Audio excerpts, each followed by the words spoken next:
Puji Tuhan, kembali bertemu di Tanya Pastor Ishak. Pastor Ishak menjawab salah satu pertanyaan menarik ya, bahwa pastor saya berdoa agar tidak ketahuan menyontek atau menipu. Itu kira-kira boleh enggak ya? Wow. Seperti Yakub katanya. Yakub itu menipu tapi tetap diberkati. Wah, ini ya. Bapak Ibu Saudara, hal yang menarik dikatakan dalam Yakobus 4 ayat 3. Di sana Tuhan Yesus berfirman, "Atau kamu berdoa juga, tetapi kamu tidak menerima apa-apa, karena kamu salah berdoa.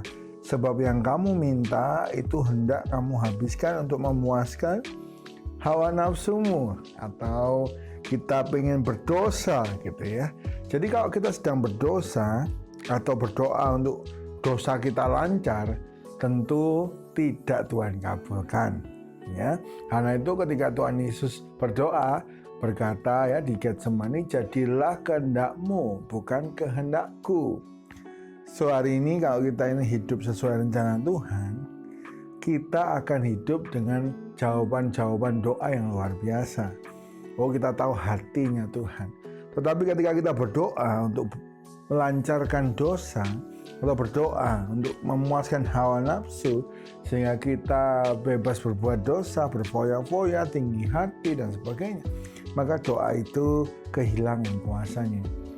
Ingat Bapak Ibu Saudara, doa orang benar bila yakin didoakan sangat besar kuasanya.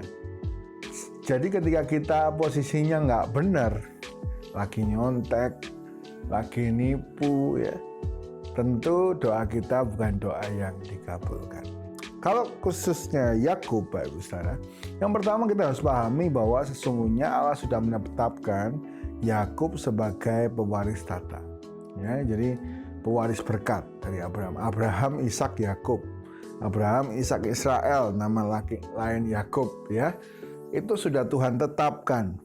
Nah, namun karena Ishak itu lebih mengasihi Esau dan istrinya Ishak, Ribka, lebih mengasihi Yakub, maka mereka memperebutkan berkat kesulungan, gitu ya.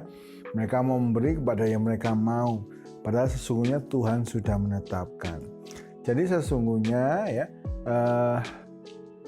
yang pertama jual beli yang dilakukan Esau dan Yakub itu sah ya, itu sah, tapi tidak diomongkan kepada bapaknya, sehingga bapaknya nggak ngerti dan akhirnya Yakub harus menipu, pura-pura jadi Esau.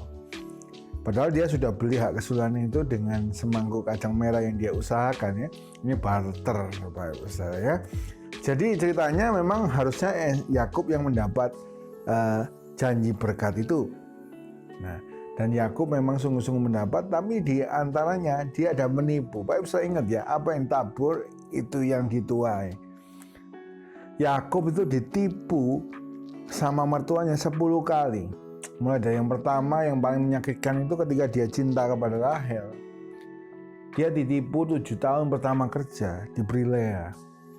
Wah, itu penipuan yang besar ya. 7 tahun kerja kali gaji Bapak Ibu Saudara ya. Untuk mendapatkan anaknya namanya Rahel, ternyata dapat Lea. Dia harus bekerja 7 tahun lagi untuk mendapatkan Rahel. Jadi total mendapatkan Rahel itu 14 tahun. Tapi di kata Alkitab dihitung beberapa hari saja gitu ya. Lalu mengubah upahnya berkali-kali. Oh, kalau kamu mengembalakan yang polos jadi milikmu, atau yang berlonteng ya, atau bertutul dan sebagainya. Ia pun harus menanggung akibat. Selain ditipu, dikejar-kejar Esau. Dia ketakutan ya. Orang kalau nipu itu nggak pernah hidupnya itu benar-benar bebas dari ketakutan, bebas dari khawatir gitu ya. Tetapi orang benar itu seperti singa muda, gak takut sesuatu apapun yang datang karena Tuhan besertanya. Namun hal yang menarik setelah itu, Yakub ini bertobat. Dia ketemu Tuhan di sungai Yabok. Lalu dia bertempur dengan Tuhan sampai fajar menyingsing. Maka Tuhan memukul pangkal pahanya, terpelecok dan memberkati. Namamu bukan lagi Yakub, tetapi Israel. Yakub itu artinya penipu. namun Tuhan mengubahnya menjadi Israel, yaitu apa? Pangeran Allah. Semoga kita berubah ya. Dulu mungkin kita penipu ya, sering berbohong, sering nyontek ya, sering ngomong yang salah, timbangan kita nggak jujur ya. Semoga kita berubah menjadi Israel, Pangeran Allah, yang kalau berucap berotoritas, kalau berucap itu kebenaran, sehingga ketika kita berdoa, doa kita dijawab Tuhan. So hari ini kalau kita lagi salah, kita lagi banyak dosa dan berdoa untuk dosa ini nggak ketahuan, ingat, doa orang benar dijawab, tapi doa orang salah tidak dijawab.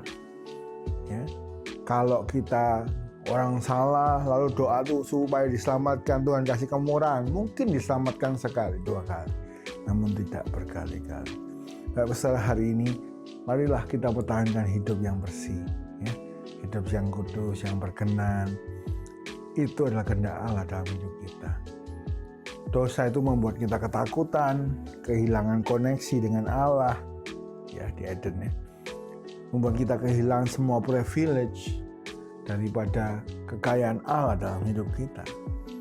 Karena itu jangan pertahankan dosa, tapi pertahankanlah hidup benar yang berintegritas. Puji Tuhan, Tuhan berkati kita semua. Semoga menjawab pertanyaan ini ya. Jadi kalau kita doa untuk gak ketahuan nyontek atau gak ketahuan nipu, boleh apa tidak? Sekali lagi boleh, tetapi Alkitab berkata gak akan dijawab. Kita doa untuk memuaskan nafsu kita, dan kita doa yang salah. Yakub itu dia sudah bekerja untuk mendapatkan hak kesulungan, namun caranya salah, yaitu menipu, sehingga dia menuai tipuan. Jadi dosa itu mungkin bisa diampuni ya ketika kita mengaku ya.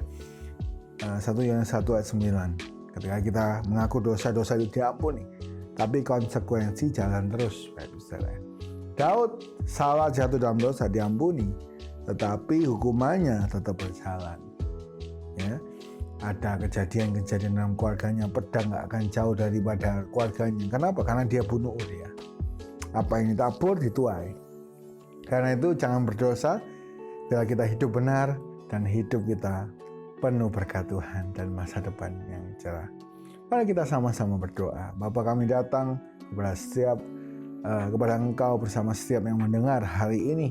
Mungkin kami sedang berada dalam posisi yang salah, atau sedang menipu, atau sedang berbohong. Tuhan ampuni keadaan kami. Tuhan ampuni dan berikan kami kekuatan untuk hidup benar. Karena kami tahu ketika kami berdoa, doa orang benar besar kuasanya. Namun doa orang berdosa tidak dikehendaki Allah untuk dijawab, karena pasti membawa dosa yang lebih besar. Kiranya Tuhan, hidup kami diubahkan lewat pertanyaan hari ini, dan hidup kami diberkati oleh Tuhan, sehingga masa depan kami cerah, penuh pengharapan dan penuh kasih Tuhan. Terima kasih. Pertemuan kami dalam kesempatan berikutnya dengan sukacita yang besar daripada Tuhan. Dalam nama Tuhan Yesus kami berucap syukur, haleluya. Amin. Puji Tuhan, Bapak Saudara, kita sudah sharing banyak hal ya, bersharing tukar pikiran lewat Tanya Pastor Ishak. Bila lewat program ini kita boleh saling berbagi, boleh Bapak Saudara tanya ya, dari hal-hal di lapangan, doktrinal maupun tentang ayat firman Tuhan. Mari kita saling berbagi, dan bila kita semakin bertumbuh menjadi anak Allah, menjadi gereja Tuhan, dan menjadi hamba Tuhan yang berkenan kepada-Nya. Tuhan berkati kita semua. Shalom.